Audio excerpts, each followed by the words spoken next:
இயேசுவின் வாழ்வில் பெண்களுக்கான முக்கியத்துவம் இருந்ததா என்ற கேள்வியை நாம் எழுப்புகின்ற பொழுது, இன்று கொடுக்கப்பட்டிருக்கின்ற நற்செய்தி நமக்கு விடை கொடுக்கிறது. லூக்கா நற்செய்தி அதிகாரம் 8 இறைவார்த்தை 1 முதல் 3 வரை வாசிக்கின்ற பொழுது, இயேசு இறையாட்சி பணியை பரப்புவதற்காக, அதாவது இறையாட்சி, இறைவனை பற்றி, மனமாற்றத்தை பற்றி, வாழ்வை பற்றி, உயிர்த்தெழுதலை பற்றி இந்த மக்களுக்கு போதித்துக் கொண்டிருக்கின்றார். எப்படி வாழ வேண்டும் என்று வாழ்வியலை பற்றி போதித்துக் கொண்டிருக்கின்ற அந்த வேளையிலே அவரோடு அவருடைய சீடர்களும் இருக்கின்றார்கள். இன்னும் குறிப்பாக இந்த விவிலியம் என்ன சொல்லுகின்றது என்றால், இயேசுவால் குணப்படுத்தப்பட்ட பெண்கள், அதுவும் குறிப்பாக மகதல மரியாவிடமிருந்து 7 பேய்கள், அதாவது 7 கேபிட்டல் சின்ஸ், 7 முக்கியமான பெரும் பாவங்கள் அவளிடமிருந்து அகற்றப்பட்டது. ஆக அப்படிப்பட்ட அந்த பெண்களும் இயேசுவோடு பயணித்தார்கள். அவர்களுடைய உடைமைகளை, அதாவது அந்த பெண்கள் தங்களுடைய உடைமைகளை கொண்டு இயேசுவுக்கு பணிவிடை செய்து வந்தார்கள். அதாவது இயேசு ஒரு சாராருக்கு மட்டும் முக்கியத்துவம் கொடுக்கவில்லை. அவர் குழந்தைகளுக்கு முக்கியத்துவம் கொடுக்கின்றார், ஏழைகளுக்கு முக்கியத்துவம் கொடுக்கின்றார், பெண்களுக்கு முக்கியத்துவம் கொடுக்கின்றார், ஒடுக்கப்பட்டவருக்கு என்று எல்லாருக்குமே சம உரிமை கொடுப்பதை பார்க்கின்றோம்.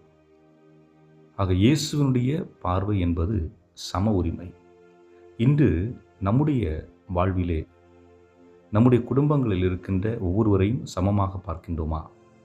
அல்லது இவருக்கு அதிக முக்கியத்துவம், இவருக்கு குறைவான முக்கியத்துவம் என்று கொடுக்கின்றோமா? ஏன் நம்முடைய பங்குகளில் சாதிய பாகுபாடுகள், இன்னும் வசதி படைத்தவன் ஏழை என்ற பாகுபாடுகள், இவைகளை கொண்டு நாம் ஆலயத்தை நிர்ணயித்திருக்கின்றோமா என்றெல்லாம் நாம் சிந்தித்து பார்த்தோம் என்றால், இயேசுனுடைய பார்வை வேறு, நம்முடைய பார்வை வேறாக இருக்கின்றது. ஆக கிறிஸ்தவன் என்று சொல்லக்கூடியவர்கள் கிறிஸ்துவை பின்பற்றக்கூடியவர்கள். நான் கிறிஸ்தவன் என்று சொன்னால் கிறிஸ்து எப்படி வாழ்ந்தாரோ அதை அப்படியே பின்பற்றி வாழ்வது. ஆனால் நாம் இன்று வாழ்ந்து கொண்டிருக்கிற கிறிஸ்தவ வாழ்வு உண்மையிலேயே இயேசுவை பின்பற்றி வாழுகின்ற வாழ்வா, அல்லது நம்முடைய அதிகாரத்தை, நமக்கு பிடித்த விடயங்களை முன்னிலைப்படுத்துவதற்கு நாம் செய்கின்ற காரியங்களா என்று நாம் சிந்தித்து பார்க்க வேண்டும். ஏனென்றால் இந்த பெண்கள் முதலில் தவறான வாழ்வு வாழ்ந்தார்கள். ஆனால் எப்பொழுது இயேசுனுடைய அரவணைப்பையும் அன்பையும் உணர்ந்தார்களோ, அதன் பிறகு அவர் என்ன விரும்பினாரோ அதை செய்து கொண்டிருந்தார்கள். அன்புக்குரியவர்களே, நாமும் அதற்காக தான் அழைக்கப்பட்டிருக்கின்றோம். சிந்திப்போம். வாழ்வு என்பது ஒரு முறை. அந்த வாழ்வு யாரையும் வெறுப்பதற்கல்ல, மாறாக நேசிப்பதற்கு, அன்பு செலுத்துவதற்கு, உடனிருப்பதற்கு.